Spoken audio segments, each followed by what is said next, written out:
各位水瓶座嘅病友同埋中意水瓶座嘅受害者，大家好。咁我覺得咧，人生咧係成日有啲議題咧會喺你嘅生命當中不停咁樣出現嘅。咁我覺得研究水瓶座就已經係對於我嚟講係一個好重要嘅議題。除咗自己係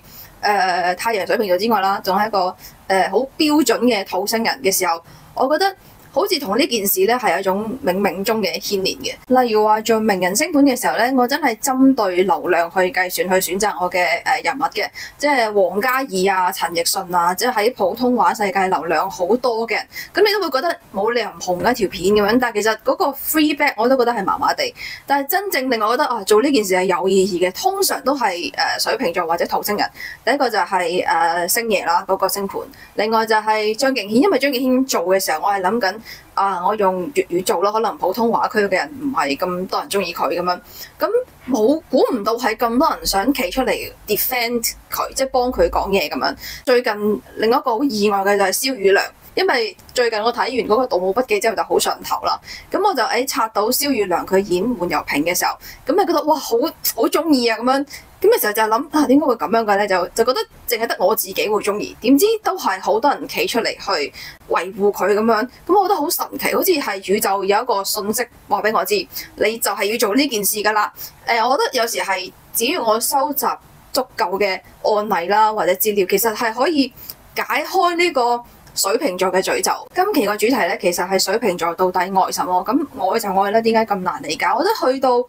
水瓶座或者土星人嘅世界，其實愛又好似會變咗另外一件事，即係大家嘅愛係單刀直入嘅，但係水瓶座嘅愛係好有層次，我可以咁樣講。第一層咧就係喜歡就會放肆。咁如果你係只不過金星或者火星喺水瓶座咧，咁呢一行你都應該好容易理解到，就係其實中意一啲比較另類啦、神奇嘅小眾嘅事物，或者係某一個亞文化或者小圈子入邊，佢可以圍爐取暖嘅一件事物，咁係咪唔係太需要大眾去認同？咁同時咧，好樂意去承認我好中意呢件事，我 proud of 自己中意呢件事咁樣樣。然後咧，因為水瓶座係固定星座，咁咧好容易對同一件事有強烈嘅執迷嘅感覺，同埋好中意重複啊！即係佢可能中意覺得某個嘢好嘅，佢可能會不停地買；中意某一個口味嘅，可能係不停地點。即係好似我咁特別中意抹茶味咧，就係所有嘅奶茶店、喜茶定係瑞幸，我都特別中意點抹茶嘅。或者一個興趣愛好係可以堅持特別長、特別耐。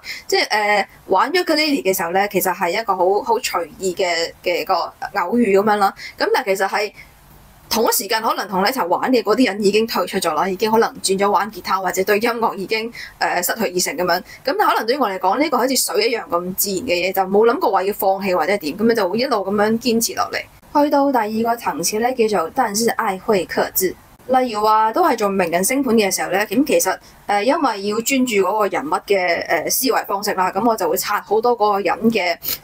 偉大發言啦。咁但係好多時候其實過咗嗰段時間咧，就過咗件事嘅，即係唔會再特意去睇。即係王嘉爾嗰啲，其實我事後都冇點樣去留意嘅。咁但係其實例如話有啲係。點解過咗呢件事之後，佢仲係陰魂不散喺你嘅大數據入邊不斷地推送俾你嘅咧？咁呢個我覺得就開始好驚，即係尤其係做張敬軒嘅時候，啱啱做完張敬軒，佢就攞咗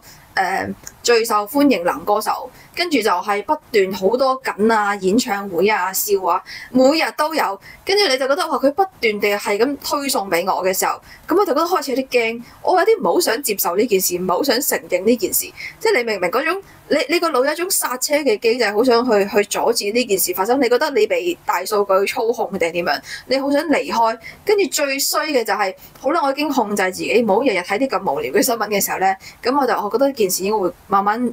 大數據會放過我。跟住我個 friend 又將張敬軒講咗嘅嘢喺微信度發俾我，點解走唔甩嘅嗰種感覺？你知唔知係幾咁恐怖？更加衰就係嗰個死人網易雲，就係你每一次聽歌佢都記錄在案，聽邊個歌手最多嘅時間，每首歌幾多次。你第一次聽呢首歌嘅時候係一個唔知點樣陽光明媚嘅下午，頂你個肺。跟住年度總結嘅時候就講，你第一個聽得最多嘅就係張敬軒，第二個係容祖兒，跟住 Taylor Swift 咁嘅樣碌落嚟。我唔想承認啊，點解你要記錄在案？我好想即係刪咗網易雲嗰個記錄嘅數據。去到近排終於好少少，因為張敬軒近排冇乜嘢搞，跟住咧就安靜咗一段時間，好多都係考古嘅內容。但係近排因為睇太多蕭宇良，跟住蕭宇良就係咁喺你嗰個推送嗰度出現喎。咁我諗佢嗰陣時都即係《盜墓筆記》都已經幾年前啦。咁佢而家又好似冇乜嘢做，咁應該都唔會好多流量。但係佢公司唔知點解最近係頭流定係做乜嘢？定係因為最近因為冥王星同蕭月亮嗰個太陽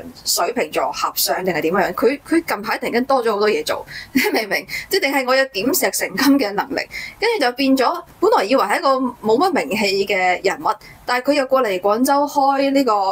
舞台劇。跟住就變咗係我已經拒絕唔去再撳嗰啲內容㗎啦，呢件事已經過咗去，我唔需要再研究佢嘅時候，我個朋友竟然喺朋友圈度發朋友圈就話佢睇咗嗰個慈禧與德齡，嗰個朋友仲要係水瓶座嘅，你明唔明？哇，好似陰魂不散，點解即係好似容祖兒嗰首歌咁樣樣？怎麼我眼內人人像你，人人是你，沿途萬里，完全被封鎖。我以為淨係拆到佢演光緒已經好足夠噶啦，但係點知佢唔知點解又開始帶貨。一個咁唔識講嘢嘅人，你做乜嘢要帶貨？仲要帶嗰啲咩玄學嗰啲乜嘢頸鏈？即係你不如去帶青銅器咯，好唔好啊，小哥？即係嗰陣點解去到邊度都係走唔甩嘅？同埋係例如話前邊有幾條咁樣啦，我已經克制自己唔去睇唔好奇噶啦，跟住就去到下邊嘅時候，頂仲有4-5條差唔多內容嘅同一條頸鏈、同一件衫、同一個咩機場接送圖，係咁都頂你個肺！你公司咁多錢買流量嘅咩？呢種感受係其實都幾複雜嘅，即係旁人看來可能係一啲無傷大雅嘅熱愛。但係喺你嘅腦海入邊，唔知點解就係一個剎車機制，就好想停止呢件事，就好似容祖兒另外一首歌唱咁樣啦，逃避你，卻又期待我可跟你做情人，即係你愛到某個位，你就好想掉頭就走噶啦，即係所以如果你同一個水瓶座嘅人曖昧當中啦，即係點解去到個境界，佢突然間唔理你嘅，唔覆信息嘅，點解佢轉身就走嘅？點解佢將你推開嘅？其實都係因為呢個機制喺度運作緊，唔係因為唔愛你，反而係因為只是太愛你。就係我覺得去到呢個位，水瓶座突然間好想保持理性，好想覺得熱情係一件會摧毀呢個世界啦，通向毀滅啦，係洪水猛獸嘅一個事情。即係佢可能係好擔心呢樣，擔心嗰樣，擔心我們嘅結局太不堪咁樣啦。咁所以佢就會用一個閂門拒絕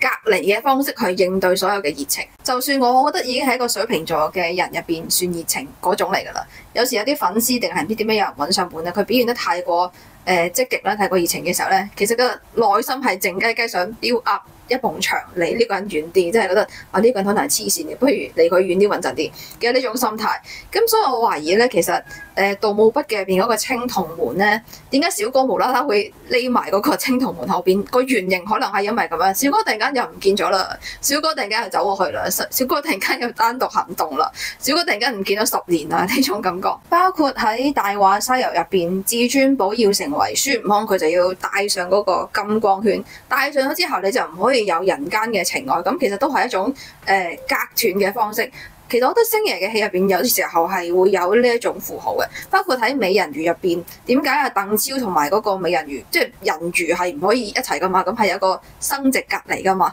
咁其實佢哋要用一個相對有距離嘅方式先可以相處同埋相愛。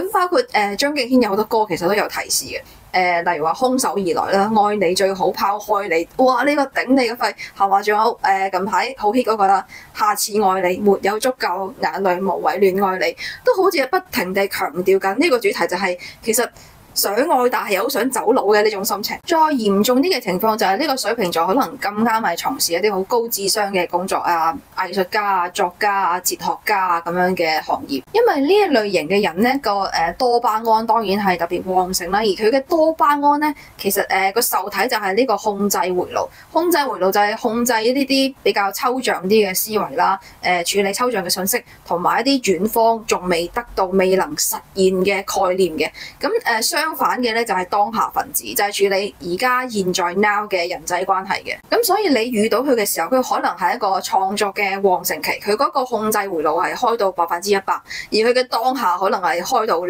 嘅。咁呢個 moment 佢係一個思想嘅巨人，但係佢現實中係一個傻瓜。你會見好多例如話啲好偉大嘅科學家咧，其實佢係一個人際關係好差嘅，但係佢好 care 呢個社會公義、人類嘅未來。咁點解你 care 人類嘅未來，但係你冇辦法處理眼前嘅人際關係呢？因為你嗰個多巴胺喺個控制回路嗰度開到100%，你見到個只係一個抽象人類嘅呢一個概念，而唔係當下眼前嘅呢個人。咁喺佢哋嘅眼中咧，現實中嘅人總係比較庸俗啦、空洞啦、又愚昧啦嘅傻 B。點解佢哋可以喺現實生活中活得咁好，而我點解會活得咁渺小、咁尷尬咧？有好多嘅憤怒等等嘅情緒。去到現實嘅層面去處理現實中嘅情愛關係嘅時候咧，好多時候就變咗你以為你中意嘅係晶晶，但其實你愛嘅係紫霞。但係紫霞好多時候只不過係一個形象嘅投射，而唔係一個真實嘅人。去到現實當中，當真正嘅紫霞變成咗你嘅眼前人嘅時候，你就會發現眼前嘅紫霞好似方方面面都係不盡人意，總係差啲意思咁樣樣。呢個就係我之前做周星馳嘅星盤嘅時候總結出嚟嘅一個關鍵詞，就係深情而不能愛。去到第3個層次咧，其實呢句話係來自抖心嘅 Take pains and be perfect。就好似可惜我是水瓶座裏面唱咁樣樣，心裏羨慕那些人，盲目到不計後果。所以其實水瓶座唔係一個真係咁冷漠、咁拒人千里之外嘅人，而係佢只不過將啲感情封鎖咗，唔係咁容易去展露出嚟。其實佢都好想有一個契機係可以正常地抒發嘅。咁好明顯呢個責任並不在紫霞，責任係水瓶座嘅人自己可唔可以自行地解除詛咒，去放下呢個枷鎖咧，擰開呢個死人滿油瓶嘅瓶蓋，可以令嗰啲情緒比較用一個合理或者唔尷尬嘅方式可以表達出嚟，係一個我覺得都係一個好重要嘅議題。其實呢個絕對係一個心理因素多於現實嘅因素，即係你覺得隨時去表達你嘅情緒係一件好糟糕，會引發好多災難嘅事。但係現實中係根本令人 care，冇人 care 你係邊個，冇人 care 你講過乜嘢。當然你除非你係張敬軒啦，咁呢個麻煩啲嘅。咁但係你唔係啊嘛，咁嘅時候其實係你做嗰啲過分嘅嘢、離譜嘅嘢，係人哋可能只會覺得你有趣有意思，而唔會真係對你做啲乜嘢。所以從最理性嘅角度去考慮，反而風心所愛會令你錯失好多嘅機會啦。即係如果我以前可以再衝動啲嘅話，可能我而家已經出咗道啦，可能已經參加緊中年好聲音啦。諗翻自己人生好多好重要嘅關鍵位置，你發現多得當初嘅一啲任性同埋衝動。如果唔係咧，今日可能我會過得更差。咁我唔知而家大家係可以去到邊一個階段啊？咁希望有個人可以令你去到呢個 take pains and be perfect 嘅呢個階段啦。呢個道理可能星爺30年前已經話咗俾大家知。曾經有段至真嘅感情擺喺我面前，冇好好咁去珍惜，直到冇咗先嚟後悔莫及。不要待荼蘼謝了，先約跳舞。多謝大家。